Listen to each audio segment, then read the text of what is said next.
Roll call, please. Ms. Phillips? Here. Ms. Chow? Here. Ms. Cartha? Here. Mr. Rickes? Here. Ms. Garrison? Here.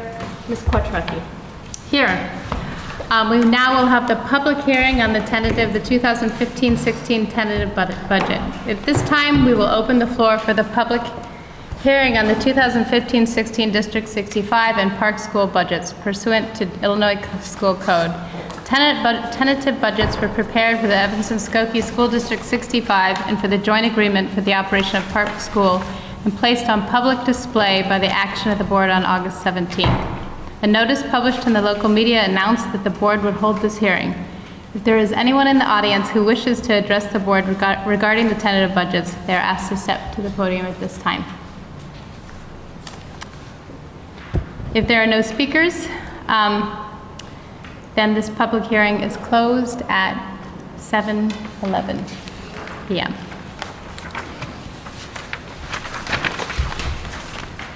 We'll now have the approval of the agenda. And Claudia, could you read that for us? Yes, I move that the board approve the agenda for tonight's meeting as presented. Second? I'll second. Roll call, please. Ms. Phillips? Yes. Ms. Chow? Yes. Ms. Cartha? Yes. Mr. Rickes? Yes. Ms. Garrison? Yes. Ms. Quattrocki? Yes. To the superintendent's report. Good evening. It's always a pleasure to recognize wonderful things that are happening in the school district. And let me start with a quick story. I was out at Orrington a couple weeks ago watching the dismissal, and one of the teachers came up to me and said, "Hey, go talk to Jeremy and ask him what he did last weekend." So I went and talked to Jeremy, and Jeremy very humbly, as you're about to see, said, "Well, I won the Chicago Triathlon." And I said, "Oh, you won your age group?" And he again responded quite politely, "No, I won the triathlon." So it is with great pleasure that when we think about all of the folks who work with and for our children and our families, that we have role models, and role models like Jeremy Riley, who is a PE teacher at Dawes in Orrington. And indeed, he won the Chicago Transamerica Triathlon on August 30th. He finished with a time of 2 hours and 57 minutes. I would still be starting. The triathlon is one of the largest in the world. It hosted athletes from 47 states and 17 countries. The international course is a 1.5K swim, a 40K bike, a 10K run for a total of 51.5 kilometers.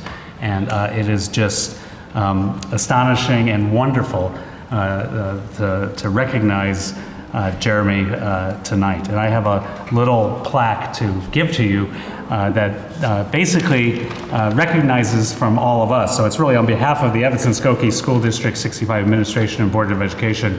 We offer congratulations on your amazing accomplishment. It's amazing how far you can go when you believe.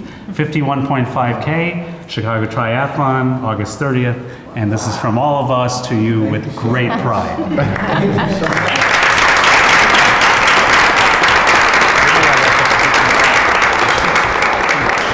Jeremy, I don't know if you want to say something, but I'm going to invite you to at the microphone humbly, but just... Yeah, I was going to say, okay. Yeah. Not much to say, but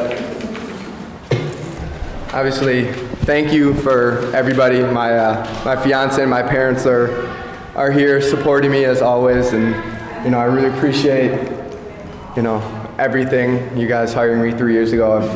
I went to school actually at Kingsley and Lincolnwood and then Haven, so it's really nice to be on the other the other side of the table. So I appreciate everything, and pressure's on now. I got to keep it up.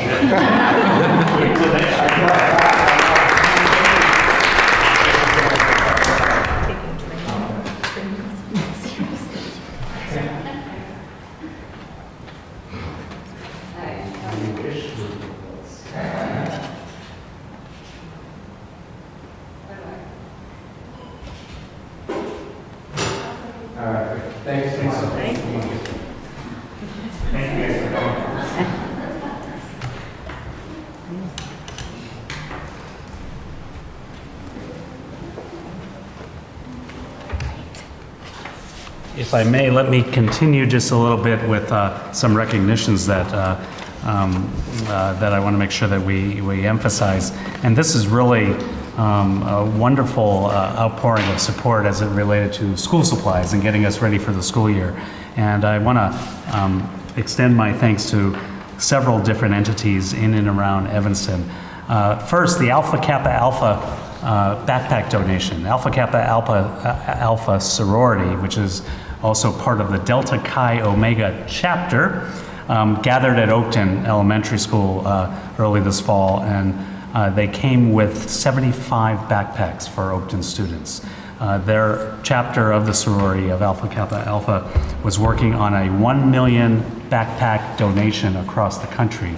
Again, we were able to go out and greet the women from the sorority and we were actually able to watch the kids come class by class to get their specialized backpack that at least I heard a few quotes about how cool they were, which I think is a great vote of support. So to Alpha Kappa Alpha, we extend our extreme thanks for their work. I want to recognize Northwestern University Athletics. Northwestern's athletic department provided over 60 District 65 educators with Office Depot gift cards as part of the Northwestern University Athletics Touchdown for Teachers program. For every touchdown that the team scores, and they seem to be doing quite well, Office Depot will donate $100. And in the past 4 years, over $10,000 has been donated to District 65 for school and classroom supplies. And so we're really grateful, and we want them to keep scoring touchdowns, so we'll say, go Cats. And then finally, we had such a wonderful outpouring on school supplies from a wide variety of participants in the community. The Evanston Community Foundation gave a $2,500 Community Catalyst grant, and then they facilitated the collection of over $12,000 from individual and community donors to help us with our school supply drive that we did as school started. And tonight we want to really offer our sincere thanks to the partners who helped provide supplies for over 900 students in the district. First and foremost to COPE and to the PTA Council, who worked in partnership to really organize this entire effort, from gathering the materials to putting the backpacks together to distributing them. It was just a fabulous effort. There were cash donations from a variety of our partners, from Foundation 65, which donates $2,500, from the Evanston Lighthouse Rotary, which donated $2,000, and the Rotary Club of Evanston, which donated $1,500. From HMH Publishing, Mather, and many other individual donors who gave via the Evanston Community Foundation's website. We also had many community partners who participated both in the supply drive and in sending volunteers to put the materials together. Starbucks, all of the locations here in town, sent staff and a crew of folks basically to help pack supplies. Kurt's Cafe, Little Beans Cafe, Maya Papaya and Tony Macaroni also sent great folks.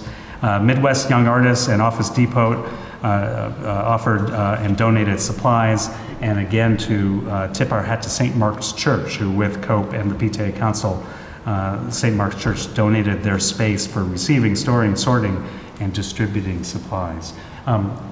We always say that we can't do this work without our community partners. This was a wonderful showing of support, of generosity, of resources, of time, and we couldn't say thank you enough. So I just want to make sure that we recognize all the wonderful partners who've done great work for us.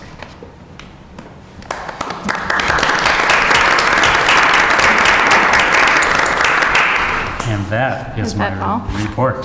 Any board communications? Suni? I just wanted to take a minute to remember Michael Reiniger, who passed away recently. He was a beloved music teacher at Walker Elementary, but I knew him from Orrington, where my daughter was a student. She had the good fortune of having him as her music teacher for several years, and it was very evident in every interaction that I had with him that he had a true passion for music and a passion for teaching, and particularly for teaching kids. That was evident in every, classroom or chorus review I went to, and also with his work with ISMA, the Evanston In-School Music Association, which he headed up for a number of years. It was important to him to expose kids to a variety of musical styles, and he was able to do just that. He will be missed, and I just wanted to offer mine and on behalf of the board and district our condolences to his family. Thank you, Sweeney. Any other communications? No? We're on to the consent agenda. Jennifer. So I move that the Board of Education accept the recommendations outlined in the attached group motion and approve the personnel appointments, leaves, retirements, and separations, the August 2015 Board of Education and Finance Committee meeting minutes, the destruction of the July 2013 closed session audio recordings, the June 2015 School Treasurer's Report, the July 2015 list of bills, the budget amendments from April to June 2015, special purpose treasurer's bond, gift acceptance for Dawes and Shute, the annual application for recognition of schools, and the JEH early childhood playground bid. Second. Second. Roll call, please. Ms. Phillips? Yes. Ms. Chow? Yes. Ms. Carca? Yes. Mr. Rickes? Yes. Ms. Garrison? Yes. Ms. Quattrocki? Yes, motion passes 6-0. And now, Paul, you're going to do an introduction. I am. Thank you very much.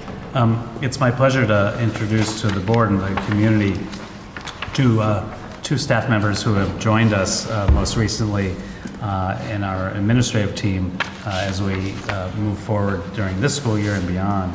First, let me introduce Matsuo Marti, who is joining us as the new Director of Science, Technology, Engineering, and Math, STEM operations. He joins the curriculum and instruction team and will oversee STEM learning for all children. And I know that he considers himself a scientist, an engineer, and an innovator at heart. Matsuo comes to us after being the founding principal of the Sarah E. Good STEM Academy, an open enrollment early college STEM high school within the Chicago Public Schools. Prior to working in the Chicago Public Schools, he was a research and design engineer for Motorola, designing computer chips for cellular phones. He's got a Bachelor of Science degree in Electrical Engineering from the University of Illinois, a Master of Education from DePaul, and a Master's in Educational Administration and Supervision from National Louis University. And he has stepped in running and has been out at the schools and is working with our science team and our mathematics team and paying attention to our instructional technology. And I just want to give a warm public welcome to Matsuo as he joins the district. Thank you.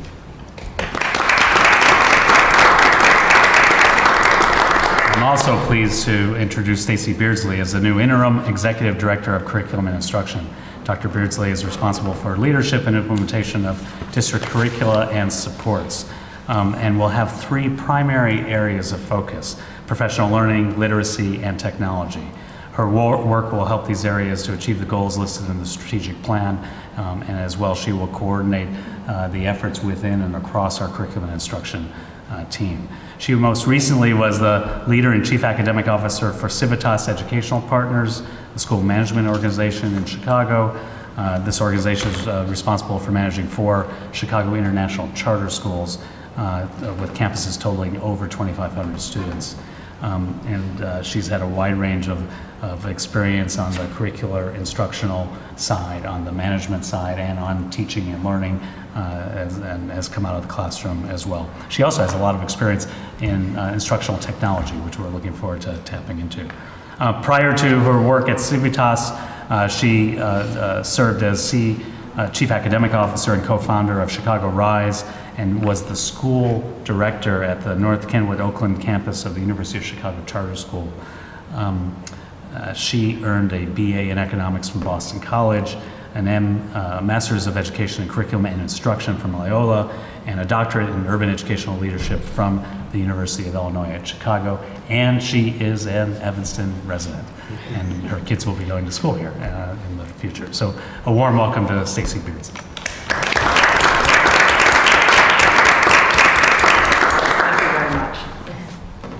Do you all have any words, or should we just extend our warm welcome from the board as well? We're very, very excited to be here. And Okay. it's been wonderful to get in, to get down to work, and really people have been wonderful in greeting us, and we're doing our best to learn the landscape and get down to work very quickly. So thank you very much for the opportunities, and we're looking forward to some great work. Terrific, welcome. One more, okay. I think all right, now we're on to the business of the board. Draft school year calendar. Suni, that would be your motion, and then, I move that the school board approve the draft calendar for the 2016-17 school year. second. Roll call, please. Oh, do we have any discussion on that? Any questions, or? There's nothing new. We pulled it off the consent. No, there isn't, I just was wondering, okay. All right, roll call. Ms. Phillips? Yes. Ms. Chow? Yes. Ms. Cartha? Yes. Mr. Rickes? Yes. Ms. Garrison? Yes. Ms. Quattrocki? Yes, the motion passes 6-0. The final budget approval? Yes. Can I I'll read the if I may, motion let me start with first, let me kick it off and then we'll go from there. I'm pleased to present the budget as we've been contemplating this over the months past. A couple key points that I think Kathy and Mary will emphasize. This is a balanced budget. I believe that 80% of the budgets in the state of Illinois are not balanced, and so this is something that's really important. And while we're investing in this year and focused on the future, we have to be concerned about the future. And we've had a series of conversations in our finance committee meetings and in other board meetings where we actually talked about our concerns about uncertainty in the state environment, which we'll talk about a bit tonight. We're concerned about the structural deficit as we presented it last time in our finance committee meeting. Again, a very simple way, our expenditures exceed our revenues, and our revenues are limited by the consumer price index, and our expenditures are primarily salaries and benefits, and we have to pay attention to those as we continue to go through uncertain times. I also call your attention in the package, as we've continued to do in the finance committee meeting, and we've done in conversations at the board level about projections over the next 3 years. We have some concerns about the property tax freeze, or the potential property tax freeze, and what the ramifications of that will be on our budgets for the years to come. And we have concerns about how we take our expenditures on technology and move them from our debt service into our operating fund, which then puts a challenge onto our operating funds as we move forward.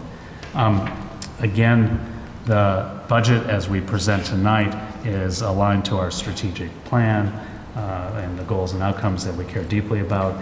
And we will work hard as ever to address the continuing needs that we have in the district. So with that, I turn it over to my colleagues to make their presentation. Thank you, Dr. Gorin. We have a brief presentation on the final budget. Earlier, we had a public hearing on the tentative budget. In a few moments, the board will vote on this final budget. And there are some small changes to the budget. It's still, as Dr. Gorin mentioned, it's still a balanced budget with a slightly smaller surplus.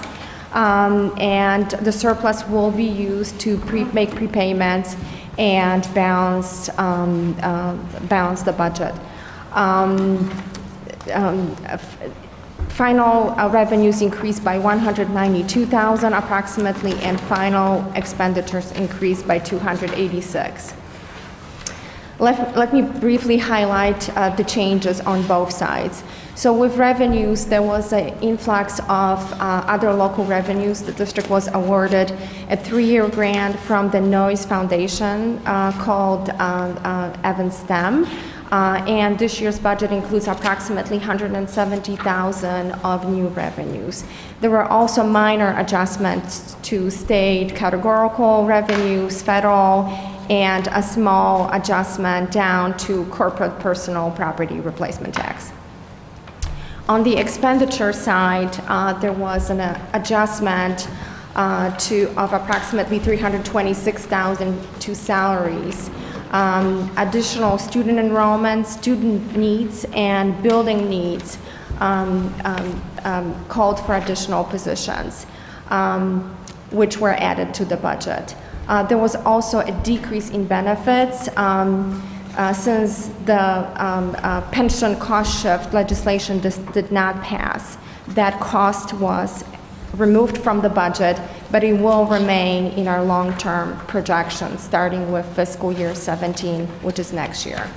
There were a few adjustments to purchase services, to legal expenditures, to transportation services, and smaller adjustments to instructional supplies and other objects. This slide illustrates our financial projections updated with the final budget figures. And you can see clearly that the prepayment will be made, prepayment which will be made from the surplus from the current budget in fiscal year 16 will be helping next year, fiscal year 17. Without that prepayment, the deficit would be close to 1.6 million, not 731, which is what we're projecting right now, and this may change with the new information. And I want to remind everyone that state revenues in the current budget is still estimated because there is still no agreement on the budget and other issues in Springfield. So we basically doing the best we can with the information that is available to us. This slide illustrates, oh, I'm so sorry. Can we fix that, Peter? Just click. Okay. I don't think I can click from here.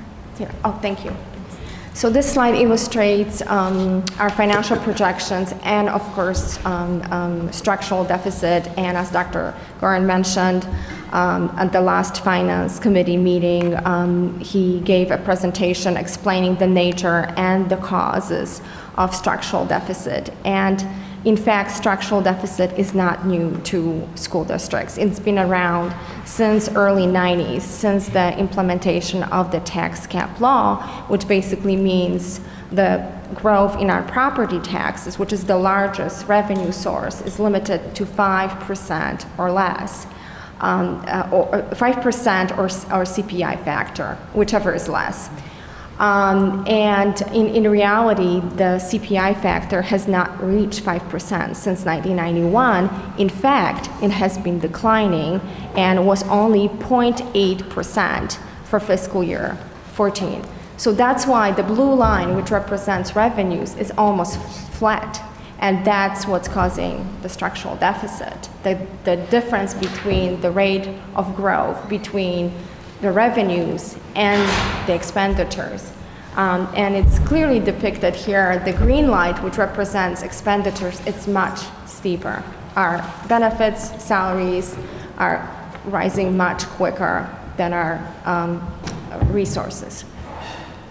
And a line in red represents expenditures before the budget cuts. So we were able to push it down to make the slope of expenditures a little bit less steep, but there's still a gap and there's still structural deficit we will have to address. And as I mentioned, there's a lot of uncertainties, including potential legislation affecting state funding, tax freeze affecting fiscal year 19 and beyond, pension cost shift, salaries and benefits beyond this budget are estimated, as well as the cost of capital projects and technology. And that's it for our presentation. Thank you. Questions? We have gone over this several times in finance, so if there are no questions. You do? Okay. One question and one request.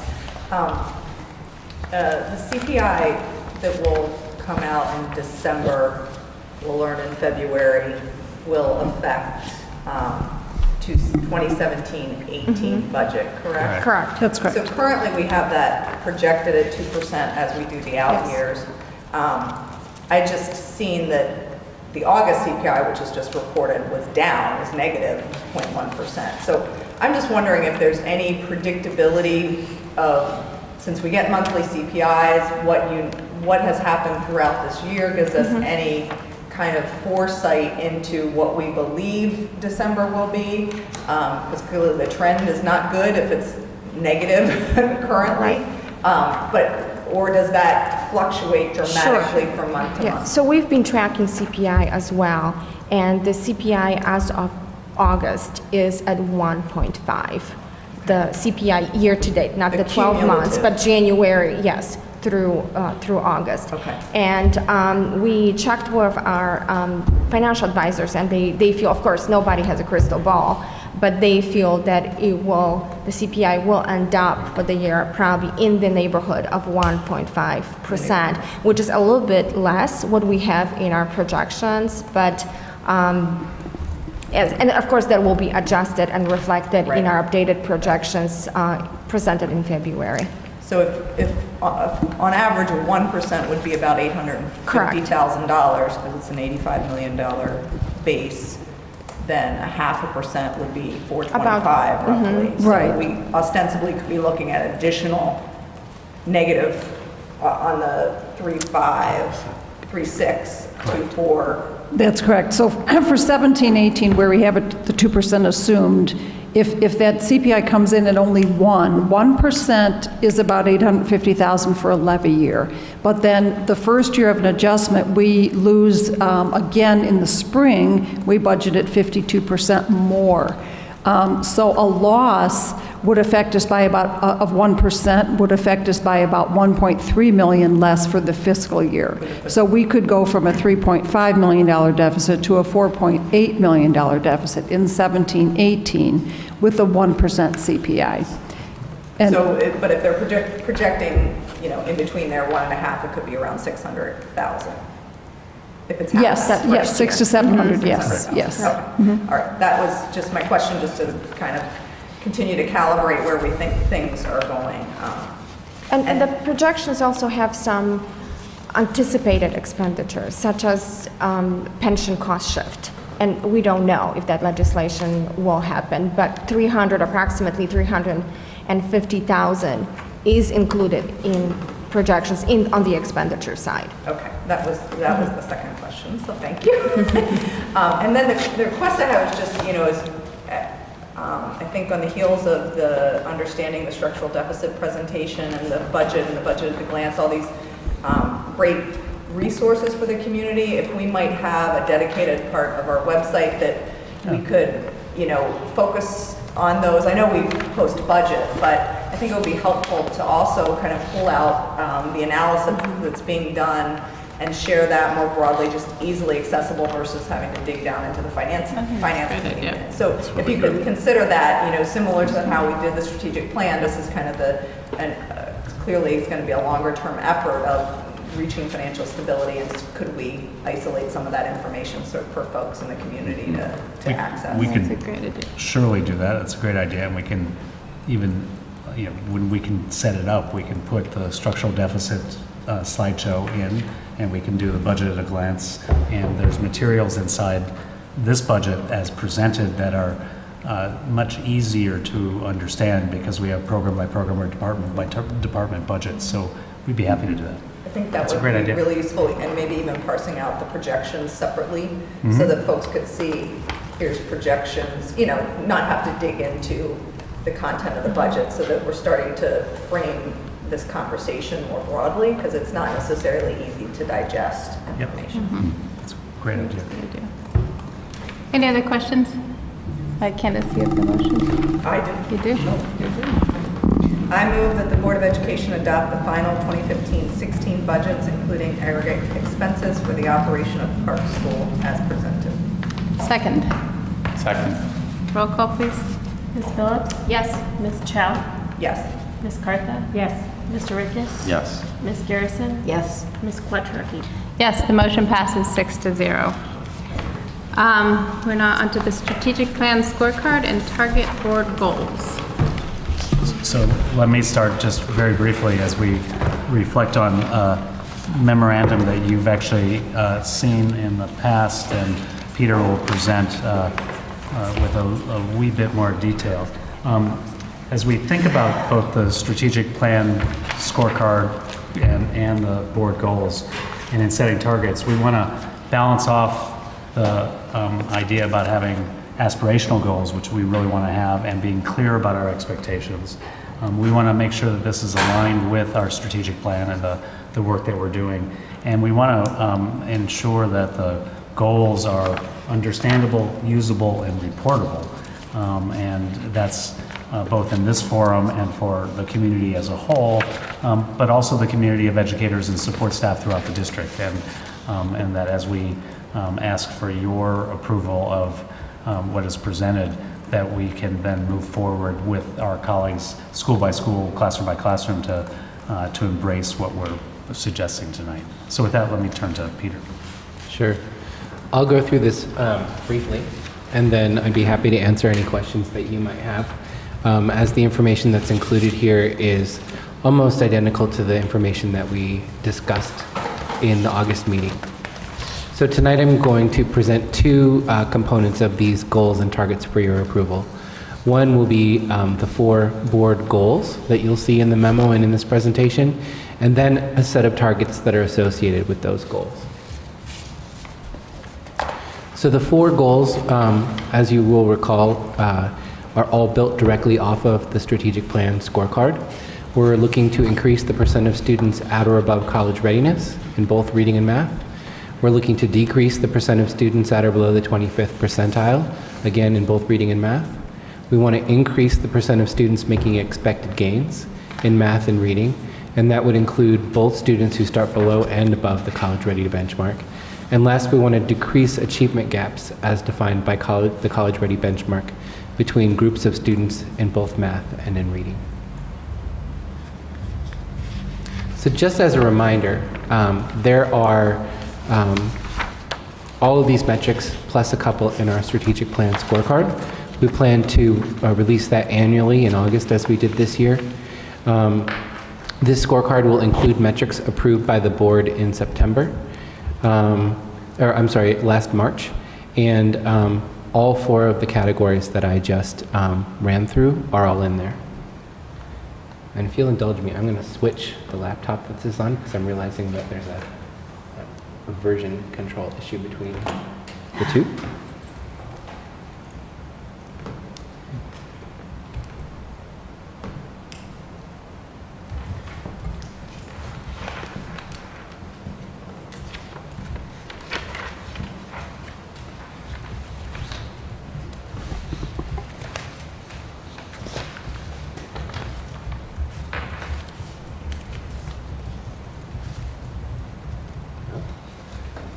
I think maybe you have copies at your desk, so I'll just keep going.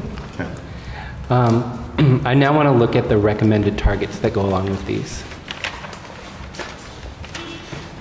You'll see that these are included in the memo, and that these are identical to the ones that we discussed last month.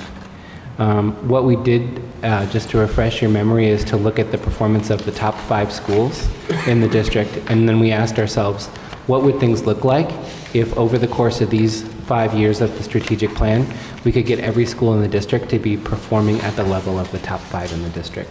And so in our recommendations, basically what you will see is that we have taken that and then added some push and ambition to it within a reasonable constraint.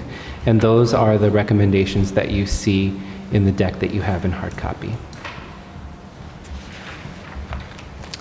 Lastly, and this is the part that I've added since last month in response to the questions and discussion that you brought forward, we want to make sure that we set a target related to closing the achievement gaps. So the target that we are recommending is not a specific quantitative target for each subgroup, largely because that would be an analytic task that wouldn't provide a very certain answer. Instead, what we are suggesting is that you adopt the target that achievement gaps will close for each of the subgroups on the strategic plan scorecard. And just to refresh your memory, those are subgroups based on receipt of free and reduced price meals, based on race, ethnicity, and also based on whether or not a student has an individualized education plan or IEP. And then there's a placeholder on the scorecard for former English language learners. And so you could add that to this list once we've got that metric developed. So for those subgroups, Our definition of closing the achievement gap would be first, as I mentioned before, that it would be based on college-ready benchmarks. Second, that it would require improvement for the subgroup. So you could close the achievement gap by one group getting worse and another group getting less worse, and that's not what we want, obviously. So we would require that the subgroup show improvement and also that there be a decrease in the achievement gap. So again, just in summary, I'm asking for your approval first on the 4 goals and second on the associated set of targets in the table and the target for the achievement gap closure. Thanks. Questions? Yeah. I do. What? Yeah. Just a little clarification, and thank you so much. This is, as usual, very helpful.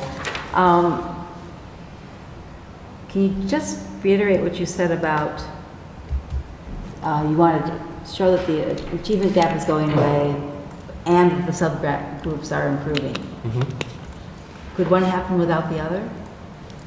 So, for example, if we take low-income students, students who receive a free reduced price lunch, and students who don't. Okay. If students who receive a free reduced price lunch decrease by 2 points, and those who don't decrease by 4 points, both groups have gotten worse, but the gap got smaller. Let me try to get... To that end, does that make sense to you? No. No. It means the top students could fall and bottom stay the same. Ah, that's what it relies on. Okay. Got it now. Which Thank is you. not what we're committed to. When I raised this issue at the last board meeting, I said that I would like in the wording to say, you know, closing the achievement gap through growth in every subgroup. And I think the first 3 goals, it's absolutely clear what we're measuring. The 4th goal, it's not clear. You have to go back to definitions, and I don't think that makes it strong enough. I don't think we want to rely on definitions that are written somewhere, but it's not explicit in the goal. So I would very much like it to be in the goal that we are looking for growth in every subgroup as a definition of what that means to close the achievement gap. And that's sort of what I was trying to get at the last meeting. I think it's really important to be explicit about what that looks like. I mean, it sounds like that's what That you're is saying, what it right? is, yeah. So why wouldn't they put it there? We could say, and it's not necessarily improving growth though, it's because the metric is the standard, right? It's achieving college career readiness. So it would have to be decrease achievement gaps between groups of students in math and reading by increasing the percentage of those subgroup members who are college career ready. Yes. And maybe a couple less words than that. Yeah, but exactly. That would be the wording. And then it would go into the more specific target. Into the target. Definition. Would that be possible? So to make sure that I understand, let me say it back, and then if I've got it wrong, you can correct me. So what I'm understanding, based on your comment, Tracy, and clarification, Candace, is that rather than the target that's written in the paragraph in the board memo, we would adopt a revised version that would say, close achievement gaps for each subgroup included on the strategic plan scorecard, which is what it says, by increasing the percentage meeting college readiness benchmarks in each subgroup.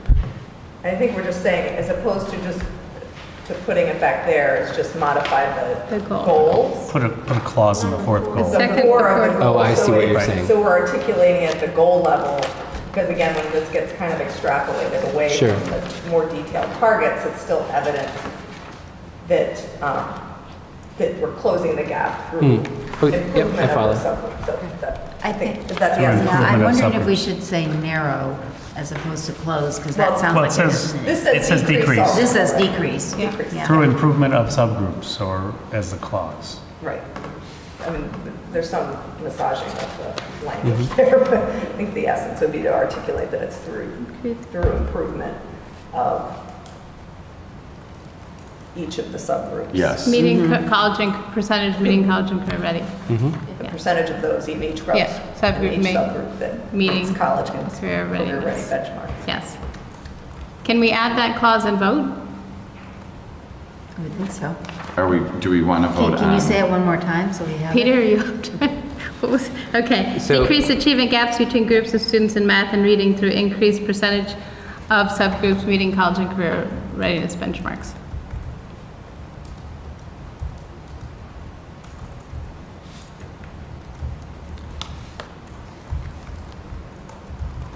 All right, I'll say it back because this will become the official amendment. So decrease it, the fourth goal would read decrease achievement gaps between groups of students in math and reading by increasing the percentage of each subgroup meeting college and career ready benchmarks.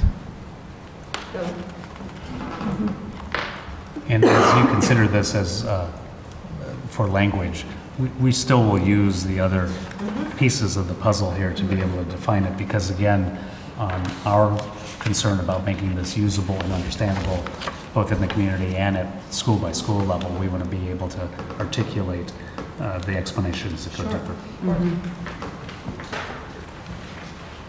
you want to talk about the numbers now? Yes. I'm sorry. Okay. Comments on questions about the targets, the recommended targets?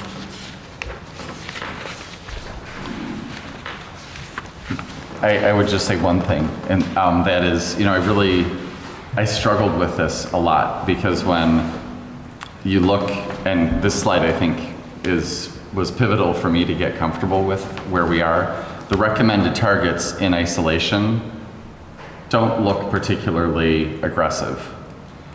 And what really helped me, I guess, were two things. One is the second column that you have here, which is showing the reversal of the trend. Correct. And what the difference actually would be. And so I hope, as we have the media here to report on this, I hope they use this slide and make sure to provide their readers with that context, because I think that's really important context for the community to understand that our targets are actually much more aggressive than what this recommended target column represents in isolation. And the second is that we are really, as one of the other board members shared with me recently, we're trying to drive systemic change here. And so, we're not just trying to throw all the resources for some quick hit to just try and put a patch on something. We're really trying to build something. And so that might mean that some of the change looks a little bit slower than we might want, but that it could have long-term lasting impact. And I think that's really where we are. And so I'm happy with where we've gotten to on these targets. And one additional point, and very well said, Richard, but I also think we are looking at this as a living document, that if we do feel like we are making more progress than expected, we would love to come back and revise these targets to be more aggressive.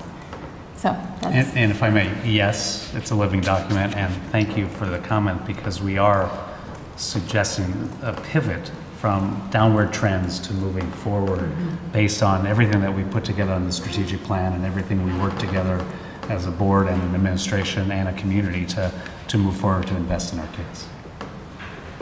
Great. All right, we can read the motion. Richard. Sure. I move that the Board of Education adopt the strategic plan, scorecard targets, and board goals as presented. Second? Roll call, please. Ms. Phillips? Yes. Ms. Chow? Yes. Ms. Cartha? Yes. Mr. Rickes? Yes. Ms. Garrison? Yes. Ms. Quattrocki? Yes, the motion passes 6-0. School board meeting planning Just a calendar. point of order, it's not really as presented, it's as changed. As amended, thank you. Amended. You want to redo it? Okay. We're moving so I'm quickly. sorry. Yeah. And I'll just, since we're doing that, I'll just say this is really a great moment for our district, I think, to be able to, after all the work of the strategic plan, since I get a second chance here, What about me? and to have these great, thoughtful, goals that have a lot of reflection to think about what we can achieve and what we aspire to achieve. I just think this is a really, I almost want to say historic vote. I mean, it's just really a great moment. So with that, Good, we're doing it twice. that's right, we're doing it twice. Just to drive it home. I move that the Board of Education adopt the strategic plan, scorecard targets, and board goals as amended. Second? Second? Okay. Roll call, please. Ms. Phillips? Yes. Ms. Chow? Yes. Ms. Cartha? Yes. Mr. Rickes? Yes. Ms. Garrison? Yes. Ms. Quattrocki? Yes, and the motion passes again, 6-0. Okay, school board meeting planning calendar. And what we bring before for your approval is the planning calendar, which is the documentation of both where we're going on the strategic plan, what we do in our operations, and then how we align that work to the work of the board and the administration together. Since we presented it the last time, we've made some small wording changes and a couple other sections that we've added as presented in the memo. And you can see some of the changes that we've added. And so we bring this forward with the objective as noted up top for action. Okay. Any questions about the amendments? Not questions about the amendment, but just to be very clear about what we're committing the board to as if we approve this document. What's our overall commitment here? And what's the revision, like what's the fluidity of the living, breathing part of this? In the past, it looked nothing like the year we spent meeting as a board, so let's hope we stick to it more than we have in the past. Okay. I think we can add, obviously things will come up that we'll have to put on the board calendar, but this is what our intention will be to cover these, but it's not exhaustive because I'm sure things will come up. Are we also saying that this, the operations side, that's what we'd expect to see you guys, the administration, dealing with? Well, that's what. In any given time frame? That's what we are making a commitment that we will be dealing with over time. I do think, though, we will be reporting back on a quarterly basis on the strategic plan milestones and offer where we're making progress, and if we're not making progress, we'll be transparent about that as well. And so it will be an engaged process. I think the other piece, and as Tracy suggests, is as we look at the whole of this, if there are things that we might have to change, we then will take a breath and say, well, what will we trade off? Or if we're adding, and to what extent can we get the work done that's necessary to get done? And I think that's part of what we're presenting tonight too, which is a commitment to the milestones and to reporting transparently on them, a commitment to the operational work. And again, if something is more in the living side of this, where we want to address issue A, B, or C, I'm going to suggest that we trade off A, B, and C with something that's in here so that we can make sure that we can get the work done with the highest of quality. So, because we're almost at the end of the first quarter, but at the next board meeting, would we then see checks, like did it, or? At the either next board meeting or the following one, and I don't remember when we're committed to actually bringing that forward. October 19th. October 19th. So we will at the next board meeting have what would probably be either checks or green, yellow, red. Okay. And where we'll be able to say, here's where we've made progress, and again, here's where we're close, but we're not there, and here's where we've hit some bumps along the way, and with a response of what we're going to do about it. Okay. And quite frankly, this is also how we're doing our internal management. So I'm working one-on-one with each of the members of the team here, as well as a collective group on managing our activities, and so that's also my responsibility to work with the colleagues to make sure that if we're bumping along the way, that it's clear and understandable, and that we can give those heads up even way ahead of the time we offer our report card, if I may. Thank you. Jennifer? So I have a question, and I'm not sure where it belongs, but instructional materials are FYI on this agenda. There is board policy about the annual review of that.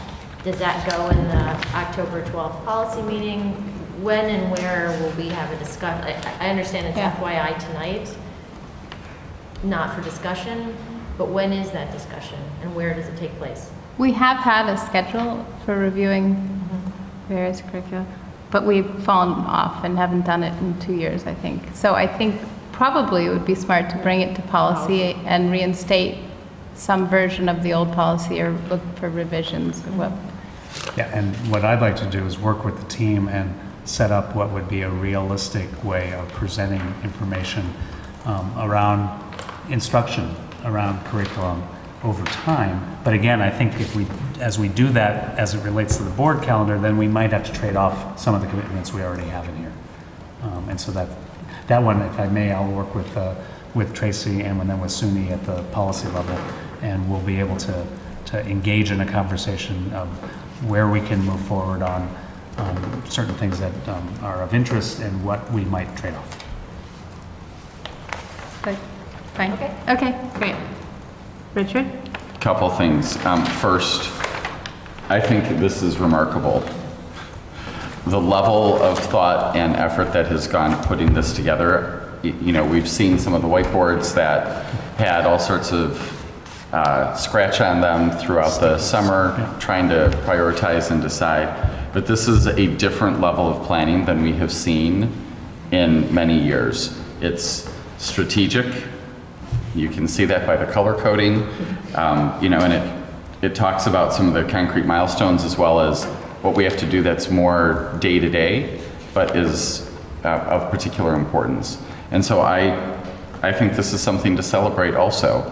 And, you know, it's a lot. I think that was one of the board's concerns, is how much there is to get done. But just an acknowledgement to the team for everything that has led up to this, because it really all started a year ago with the strategic planning process that has enabled this document to exist. And with that, I think we should put this on the district website. And I think it should be there somewhere like easily accessible from the homepage so that people can see this is what we're up to this year. Because people will ask me, you know, when are you tackling such and such a topic? Go look, you know, it's all right there. And with that too, I think we should put these targets. That should be, you know, I think we have a section for strategic planning. We would put the scorecard there, I assume. Yeah, so, you know, and at least until we have a scorecard, at least people can know what the goals are that we've articulated and the 5-year targets and that sort of thing. Because this is fantastic work and the community needs to know how much thought's gone into all the planning for this year. Thank you, all of you.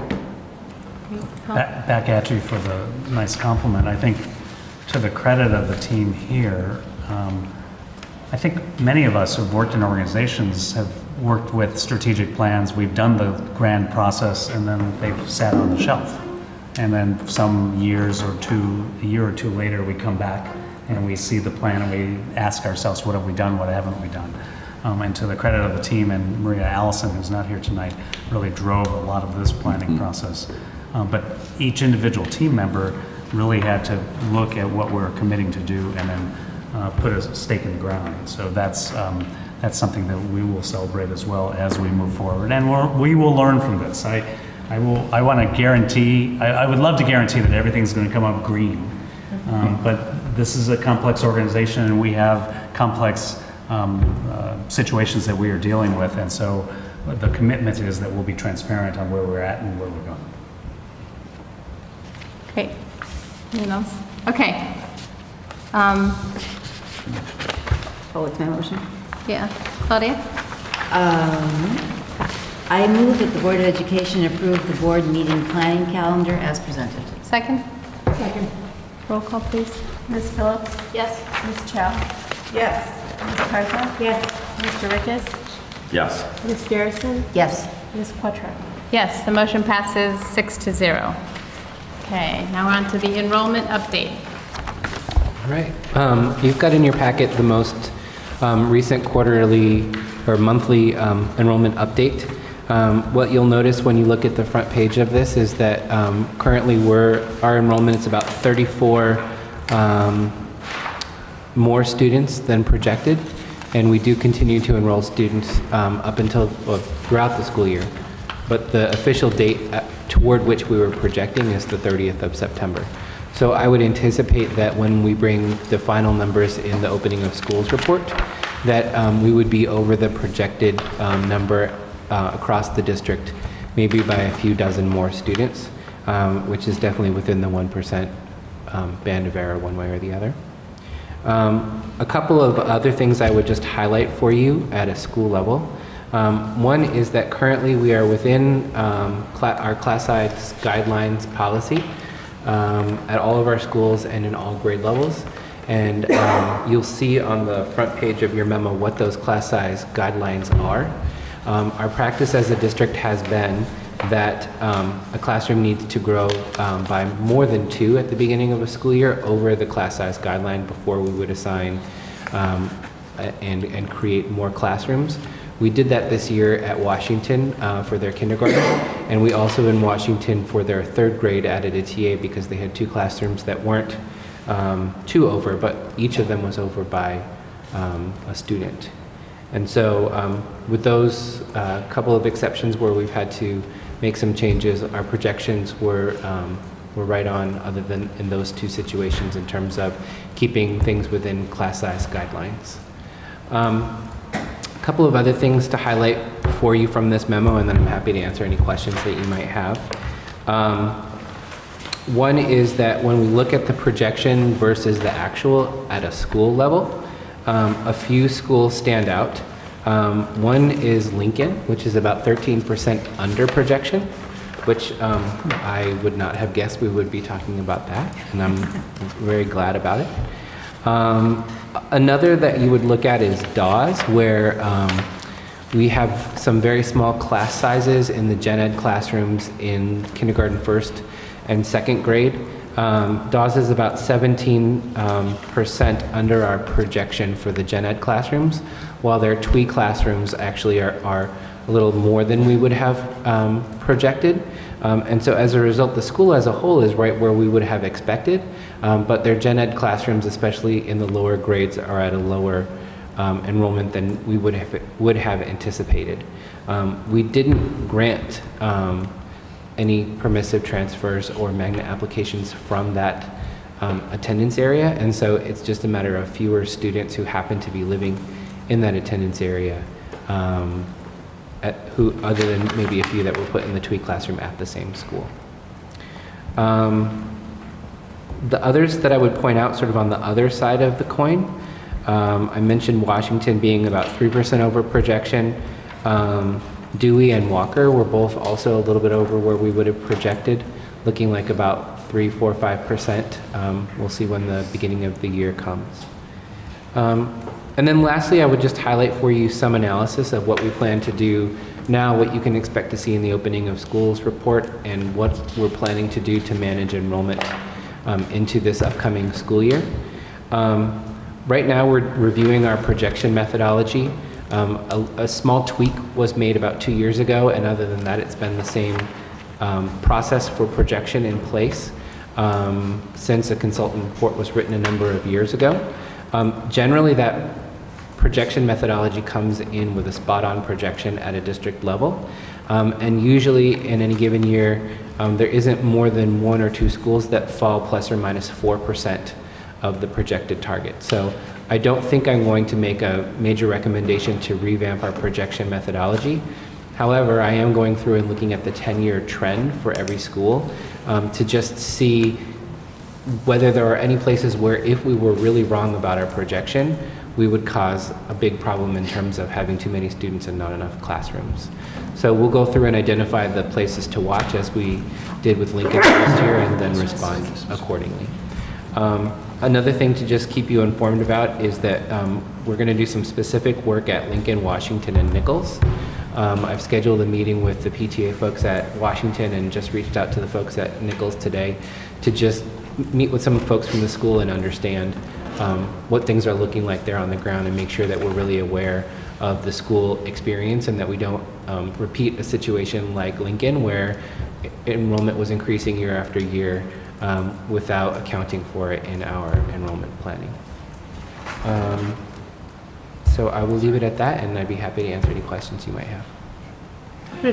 Just a couple of observations. The first is, and Tracy, you might recollect better than I am, as I look at Haven and that we're at 793, and if I look at the 5th grades of the feeder schools, it looks like we're probably going to stay right around 793 because those incoming classes have 260 students, so we might get it up to 800-ish. didn't we see projections that we're going to have Haven well over 900 Yeah. students? We did. I mean, I feel like it was even toward the mid 900s. Yeah. So as you're doing your analysis, looking back, there were some decisions that were made based on those significant projections, right? That's a big difference, 100 students. I'm just offering that up for you to investigate as you go back and look, because 800 is a much more manageable number. I think it's, in some ways it's good, Good, right? Because yeah. the students have a smaller student population and the challenges that an additional 100 students would bring, but I just wanted to highlight that. The other thing is just an interesting set of lines. So we have, of the 10 K-5 schools, you can divide them into two groups. Those that are at 385 or below, and those that are at 515-ish and above. And the one exception is Oakton, which, you know, is a 4 sections per grade level school, but, you know, has some smaller program enrollment. And I just think it's interesting because, you know, Lincolnwood was not at that place 3 or 4 years ago. Like, we had maybe 420, 430, and the projections were for Lincolnwood to continue growing, which probably fed into the Haven growth numbers. One of the other schools, Kingsley, I feel like, was over 400 at some point. Would you? Never got over, but it got. Or was it right? It was like 385. Oh, so, okay. So maybe that one hasn't, but Lincolnwood definitely stands out as a different trend than we were seeing before.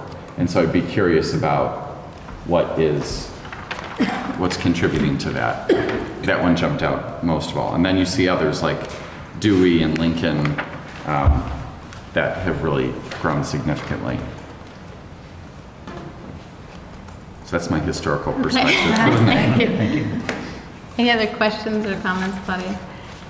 Since we did spend so much time on it last year, Peter, any thoughts as to why the Lincoln didn't grow or went down so much? So the biggest factor is kindergarten. And the reason kindergarten went down that much is that I made the decision that every single kindergarten family from Lincoln who applied for a transfer would be offered the opportunity. And I fully expected that many of those families would tell me no, and I'm going to go ahead and keep my place at Lincoln, and that didn't occur. So the kindergarten was the biggest factor. And so as we're thinking about managing enrollment going forward, there were 115 or 120 families in the Lincoln attendance area who have a kindergartner, of which about 70 are enrolled at Lincoln. And that's because we had the board policy in place and we did a lot of discussion with the community. So I think what we'll want to do next year is to find sort of a middle ground where we're still encouraging new families to consider their magnet and permissive transfer options. That's why those options are there, to help manage enrollment as well as to provide alternative programming, but without maybe selecting quite as many families. There may be some impact from re-enrollment, which we did at every grade level. I want to wait until the 30th day, which will give me the fairest comparison of how many families returned the first year versus families who returned the following year, to give us a sense of how big of an impact that is, and from there to be able to advise you about what we may want to do going forward. And I think there's some trade-off there between managing enrollment by re-enrolling everyone versus the cost to us in terms of the amount of additional person hours it takes over the course of the spring, summer, and then into the fall, as well as the impact that it has on families who come to register, particularly those who come late into the fall for the re-enrollment. And what's really interesting, Peter, as you say that, I look at kindergarten enrollments for the magnet schools, which is where you might expect to see some of the Lincoln shift. And yet, as you look at the kindergartens for both Rhodes and King Arts, they are the smallest class or grade level populations for both of those schools. You know, and none of the grades in either of those schools is at the 23 mark. Well, there are a couple that are right at 23 at King Arts, but it's not because, you know, we allow those other grades to have more kids, but we are seeing very small enrollments there relative to the other grades, which is just curious to me, given the number of people that we encouraged to go there. Yeah. So I think there were applications for permissive transfers, there were applications for TWE. There were lots of, from Lincoln, there were many applications to King Arts who were accepted. And so I think King Arts was attractive to many Lincoln families. Because of this process, I think those families had more opportunity, I think, to hear what services were available at King Arts, and we did some outreach. So I think going forward, one of the things we can help do both to ensure that the class sizes in our magnet schools are where they should be and to help manage enrollment across the district is to both continue to improve the quality of our services at our magnet schools, which many families find attractive, but also ensuring that information and communication goes to families and that they really understand what the alternatives are. I just have one quick question. With the permissive transfer, do we have to provide bus service? No. Okay. Related to that, so I have a couple questions. One is, I've gotten some feedback from some King Arts families, previous King Arts. Well, first I attended the, kind of welcome over the summer as a liaison, and there were a lot of Lincoln families there, and it was very clear, that they were being embraced.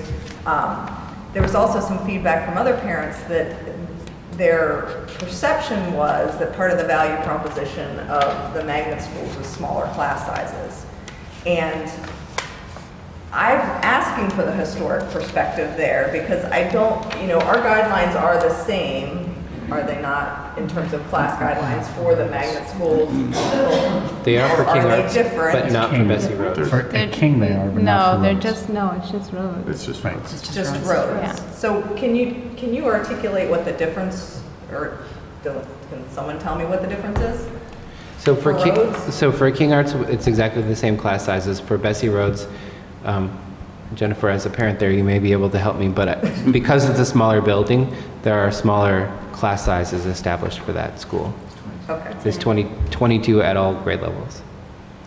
It's a space, it's a physical space issue.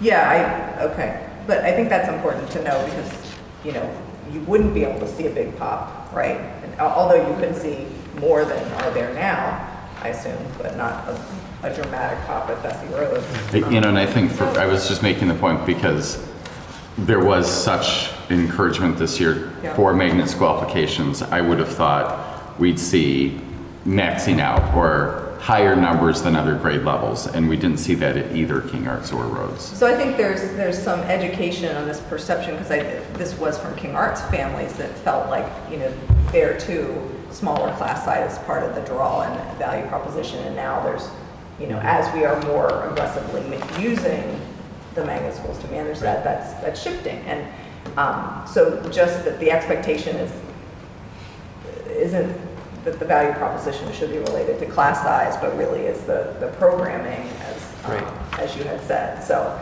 just so that we can start to help parents understand that, and it may be somewhat a shift for families that have been there a long time and maybe had smaller class sizes. So the other comment, observation I had is just when you look at this in aggregate, something that strikes me, and maybe we should, as a board, be able to look at it more, or you, Peter, is the significant disparity of class sizes across schools. So, looking at kindergarten, you have 13 at Dawes and then 24 at Willard, and that's a very wide spread of variability across our system. In second grade, you have 10 in the ACC magnet program and 23 in the King Arts magnet program. Again, that's more than double a class size. And so I do think we need to start to kind of think about what does that mean in terms of equity across the system. What does that mean for our teachers who some teachers are teaching in a 24-child classroom and some in a 10-person classroom, 10-child classroom, that there are, how might we look at that, just to make sure that, obviously every classroom is different, but, what is the right amount of variability across the system, or appropriate, they're never all going to be the same, but what is the appropriate amount of variability that we would kind of aspire to, and then think about how we might get there. So just one thought about that, which is that in addition to providing different kinds of programming, magnet schools offer an opportunity to manage enrollment for the district. We saw that this year, for example, at kindergarten at Lincoln. And one component of our magnet policy is we had a lot of applications for King Arts that we had to turn down because they were coming from schools where the class sizes were smaller than the ones that were coming to King Arts. So what we tried to do is select from those schools with a very large classroom size into the magnet schools, allowing the folks who are in smaller schools with smaller class sizes to stay in those schools, so that we're using that as a way of equalizing class size across the district. As you can see from the results here, that hasn't completely solved the problem. And so one of the things I'm going to be looking at this year with the staff is, can we tune that policy at all? Can we strategically target information to families from certain schools at certain times of the year, so that we get applications from the schools that we would need to get applications from in order to do a better job of equalizing that class size across the district. Obviously, there are more involved ways of doing this in terms of redistricting as one example, and those tend to be pretty tough on communities. And so what we're looking at as a first step is making sure we really understand our data about where do we see growth, where do we not see growth, where are the class sizes big, where are the class sizes small. Then looking at our magnet policy to see in what ways could that be a way of equalizing the class size. And then once we have those two things understood better, I think we can look at what other options could be. Thank you. The last thing is the TWE guideline, of having 90%, or TWE would be other ESL. We don't, at Dawes, I saw, for instance, the gen ed class is much smaller, as you pointed out. Is there any ramification or consequence for us not abiding by those guidelines? Because we had talked about we would do it at the kindergarten level and know that we can't control that perfectly as children rise up. But I think there's one or two places where we aren't. So what happens? Is anything? Yeah. So I think out of the sites, there are 3 that are in compliance and 2 that are not. And so that's progress. It means that we are still not in compliance, and so likely if we were audited, that could be a finding. So we have to figure out how to address it. However, with Dawes, we had a kindergarten class size of only 14, so we would have had to have a TWE class size of only 12 or 13, which would have meant that we couldn't even have served the English learners in the classroom. So even having 15 students or 14 students would have put us out of compliance. And that's what led us to the decision that we should just fill the classroom to its allocated class size. I don't think there are any financial ramifications to this. That's really what I was getting at. Thank you. That was a good question. I have a piggyback TWE question. Can I jump in? When we introduced the program, how many years ago, the kindergarten classes were 12 English dominant and 12 Spanish dominant. And there were very complicated reasons, both educationally and for the community that was accepting TWE and for the hopes of integrating these students into the larger community. I was really surprised by the ratios that I see, 6 English dominant to 16 Spanish in the kindergarten classes, 8 to 12, all the way down. And then, you'll see in the later years, you can't refill the English spots, but you can the Spanish. But I think this shift must have happened in the last 2 or 3 years. And I think at the very least we need to understand why we made this shift and talk about some of the potential consequences of that for the communities. I think this is a shift that we've seen gradually over the last several years in our TWE enrollments.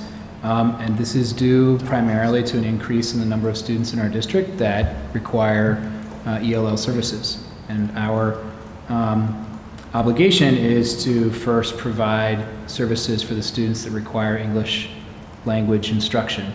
And so the spots for students whose native language is Spanish or come from Spanish dominant homes, we have to provide those spots first for those students. And as we see the number of students that qualify for that type of programming increase over the past several years, and I think our census would indicate that we could expect to see those numbers continue to grow, we're going to see continued pressure on the number of spots available in some of our schools for students coming from English dominant homes. I think we need to spend some time looking at the efficacy of the program if we are shifting it that dramatically, because there were very strong reasons why you wanted that balance for the education of the Spanish speakers.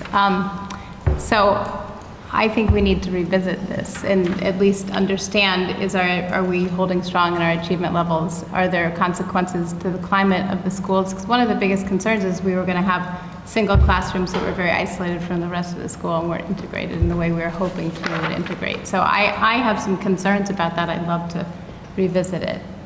So I just said it's not an intentional. No, I understand that, but if we are in fact not serving these students, we need to talk about serving them in other ways or opening another TWE strand, because we wouldn't want to be underserving them because we think that we don't have space and this is our only alternative. Because if it's not working in the way we want it to be working, we need to be aware of that. Yeah, it's not our only alternative.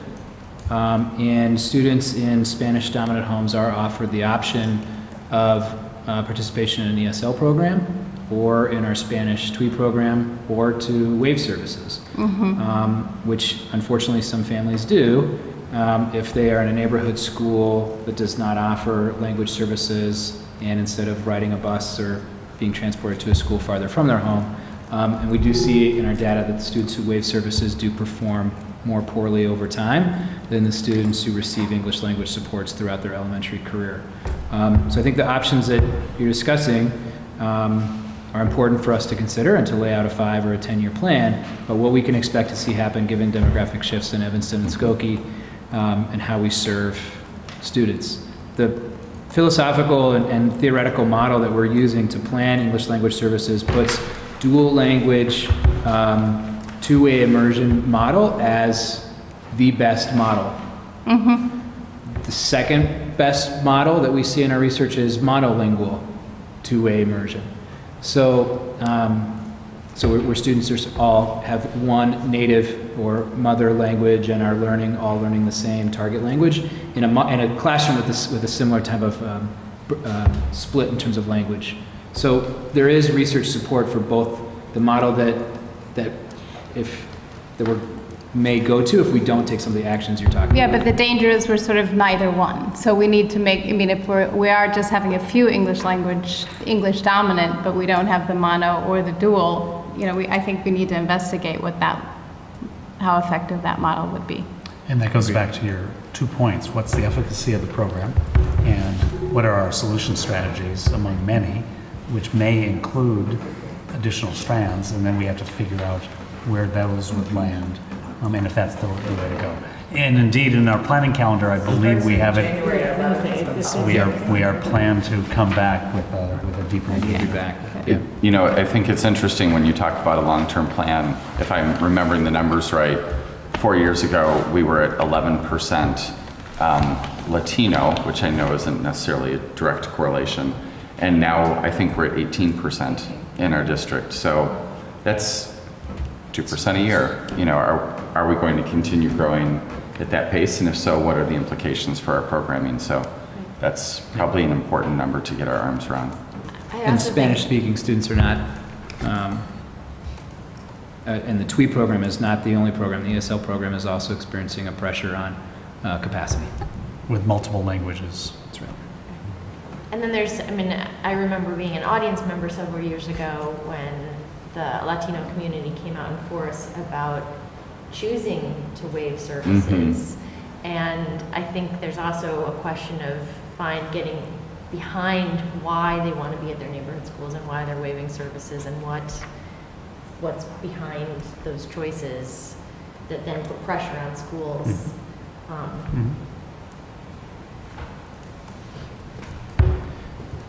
Okay. It's part of the community engagement piece of the strategic plan. It's that digging. may be a little under the surface, but needs to be asked. I think that's right. Any other questions? So I have in mind, this is a minor question. That's not on TWE, but just so I understand like the numbers here. So these are net numbers, right? So we didn't get to see, we don't see the churn, like you're not showing us the pluses and minuses, right? Like, that's right. Yeah. It's net, right? It's a net. These are net numbers, and so it was helpful to hear in your introduction sort of the like what you consider some of the stories of like which schools are, you know, what's the emergent story out of these things. But without knowing like what's a plus and what's a minus, it came back like for me, I kept wondering like what are the exit stories or the entrance stories behind some of these numbers, and I don't know if you can speak to that at all. I know you're not doing like exit interviews, right? With families or entrance interviews, but so a mobility analysis hasn't historically been part of our enrollment planning, although clearly, as you describe it, it's a component of how you end up with the final number. And so typically we've kind of reserved that for when we need to look at a particular school community in greater depth. So for example, last year, as Lincoln showed itself to be a school with a steep upward curve in enrollment, we looked at who's coming, who's going, and one of the stories we learned is that as a school that has an ESL program, there are more students who are coming in over the course of the year who aren't there on the first day, and the enrollment at the school year over year was increasing throughout the course of the year. And so that's an example of just sort of one story about where does that coming and going factor into our planning and into our analysis. But it's not something that we've historically included in the projection model. So I think it is a component that we would use in those cases where we identify that we have an enrollment planning concern, or if there were a different analytic question that came up about what do we need to know about mobility in our district. I mean, and the secondary question there, and it relates to sort of the attractiveness of schools and sort of enrollment projections overall, is do you connect with the private and the parochial schools in Evanston, and is the numbers for Lincoln Kindergarten, do you know anything about whether families were choosing Caravalle or Baker or Roysmore or St. Joan or, well, I can think of St. Nick's, but that's not the... Pope John. Pope John, thank you. Yeah, so last year when we looked at Lincoln, I didn't do all of the private schools in the city, but I did the ones that were located near the Lincoln attendance area. And so for those schools, I think we and the preschools in the area too, we collected about 5-year enrollment. And it was really kind of interesting because you did see that when we had sort of those years of economic crisis, fewer people selected the private option. But then what happened after that really varied by school. There wasn't a story of like, oh, we had the economic crisis, people dropped out of private schooling and now they've gone back in. It really was quite variable depending on what school we were talking about. Thank you. I also, these are great questions. And then my only little worry, without trying to give an excuse, is the same team that does all of the registration and works rather long hours and does all of the analytics on this and then gears up to do our achievement and accountability report. We've got multiple tasks, so if we were to go into some sort of mobility analysis or exit interviewing, we'd have to figure out what's the right proxy, or what's the if I may, the easiest way to gather that information so we can at least tell the story back here. And the purpose, right? I mean, you'd want to make sure that there was a purpose for collecting it. Right, and then again, it goes back to the earlier comment. It becomes a trade-off on staffing and the load that we have. It's good that you keep reminding us of that. And I mean that very sincerely, because that's a change in behavior for the administrative team and the board. Well, that things often are going to need to be a trade-off. And I love the questions. My enthusiasms would want to dive right in. And then I can see the wink wink from one of my colleagues on the other side saying, yeah, but you're not going to be doing it. I'm going to be doing it. Fair enough. Okay, I think that concludes our enrollment discussion. Thank you, Peter. Our upcoming work of Finance Committee board meeting on October 5th, and that will be... Yes, just to recap, a couple major things that happened at our last time Finance Committee meeting was, going into this discussion around understanding the structural deficit, talking about the legislative impasse and the impact of the various potential changes on our budgets and that uncertainty that it creates. We decided at that meeting, based on that level and severity of the uncertainty, which could be, there were property tax freeze and pension cost shifts and funding formula changes on the magnitude of $10 to $12 million of impact for us in terms of reduction of resources, that we don't have enough information to, at this point, to pursue kind of an operating referendum. We need more certainty. So just to bring forward, that was one of the kind of the key discussion points, as well as we've alluded to really understanding the structural deficit and how we might get at that going forward. So the next meeting on October 5th will be in some ways a continuation, that we will have some discussion around some benchmarking, because in the discussion of structural deficits this past time, we talked really around what is the definition, what are the sources of it, what are the causes, and there was definitely some interest of, okay, how do we compare in terms of structural deficit to other peer districts? So the team is doing some analysis against that with mostly publicly available data, but just looking at the various major categories of expense. How do we compare, and how might others have managed it if they've done a good job of managing it? What are kind of the various options? So you can look for that discussion, I think, in October, and I'm sure there'll be sundry other things, but that's the only one I know of right off the top of my head. All right, in our regular board meeting on October 19th, we will be looking forward to our first quarter strategic plan update as our discussion item, and then the leadership and professional development plans and other informational pieces. And committee reports. Cradle to Career. Cradle to Career is moving along in several subgroups with community members from across Evanston and Skokie, looking at the different ways of thinking about how we provide services and what the different challenges are, whether it's at the early childhood level or in the schools through middle school and high school, and as young people transition out of ETHS and into the working community. These working teams are coming up with, in many ways, similar to what we have in our strategic plan and what we've been discussing about tonight. What would be the strategies? What would be milestones? What would we actually be looking at and assessing as we move forward on a range of potential activities or interventions or understandings in the community? So there's a lot of moving parts with a lot of enthusiasm, and that's coupled with a group that's working hand in glove actually with us and the high school and other providers in a set of building a set of strategies around community engagement as well, and how to reach out especially to members of the community whose voices are not often heard. So the work is well underway. We can plan somewhere in our presentations to have Sheila Mary come and give a presentation on progress to date as well. I imagine our joint meeting will do that, if not the joint committee report. We also, Candace and I both sit on individual committees, and I'm on the, and Sue, sorry.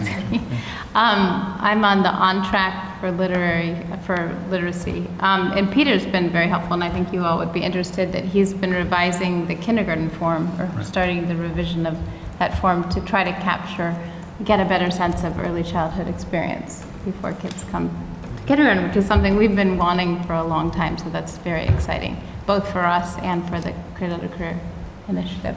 And in addition, the whole focus is on community literacy, and as it relates to the contributions that we make, we've had some transitions in our literacy department, and so I'm actually meeting with Sheila Mary tomorrow to talk about how we engage even more so in that working group as well, which is at the school-age children. Do you want to give an update on you? Yes, I'm recently joined the Health, Safety, and Wellbeing Action Team, which is meant primary objective and kind of the logic model is to create healthy and stable families so that all children are ready to learn. And it's very exciting work. We are looking at both some short-term and long-term strategies, mostly around centralization and kind of access to all the resources and services that we do have in Evanston, but there isn't a very manageable way for families to access that. So the pilot being a 211 kind of phone service that many communities have for social services, so that families could call, into the city, and that's kind of in development to pilot and say, okay, well, what needs do we have? What are unmet? If we had one central location, and then we're looking at a longer-term model, which is a national model called Single Stop USA, that we're doing some due diligence about, which would be really much more centralized intake. If you have a person who's in crisis and intervention, what are all the resources that you could deploy to that person and family? And then where would be the trusting locations, like the district building, where many of our, at various stages of a family, 0 to 3, when you're during school age and later. And so that's kind of the long-term vision we are driving towards, and we're researching how it's been deployed in other communities. So it's exciting. I sit on the parent and caregiver empowerment team. We have, after I think a little while of trying to figure out exactly where we wanted to focus our efforts, we have decided to really hone in on the 0 to 3 age group and focus on parent education and empowerment there. So similarly, we're looking at sort of short-term versus long-term goals, and one of the things is talking with the Evanston Public Library to maybe work on some like texting initiatives, because even low-income families, everybody has a cell phone these days, nearly. So that could be a really powerful and simple tool to provide literacy tips or even just talking tips. One of the other things that Cradle to Career is sponsoring on Thursday, in which FAN had a couple events last week with Dr. Dana Susskind about the 30 million words initiative, which research has shown is very powerful and very effective in building literacy and vocabulary amongst children at the 0 to 3 age group. So I would encourage anybody on the board or out there to go see this event Thursday if you weren't able to go last week. And so I think we're going to use that as another starting point of how we can incorporate something like that into the work that we are doing. Thanks. Head Start, Jennifer? So on Thursday, as the board liaison to Head Start, I'm going to be doing a governance survey with Amy and using that as a chance to learn more about what's going on there. And since you were just talking about 0 to 3 and Single Stop, I sent her and other members of the team some information about something called Math Talk, like early math. I should share it with you too. But looking forward to having a chance to meet with Amy this week.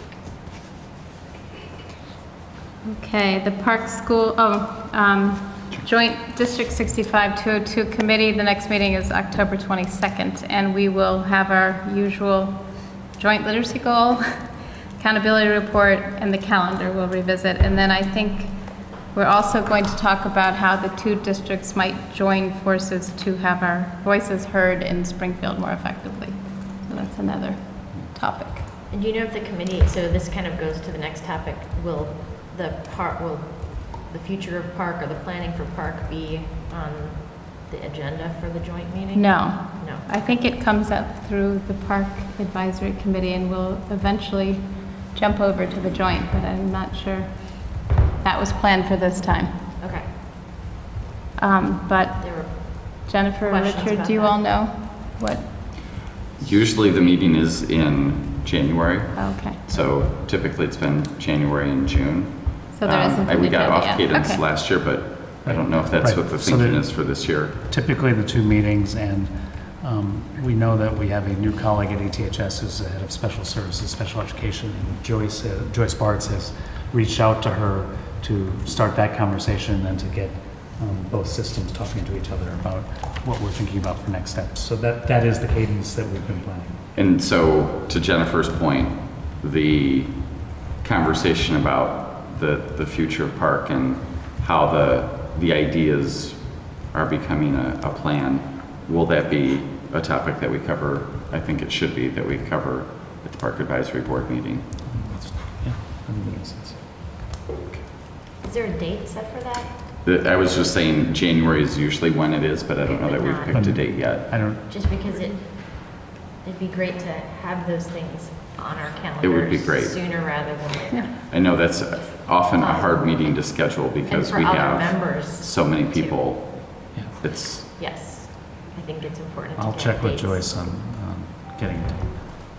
It may take a while, just again, to coordinate the variety of players. sure.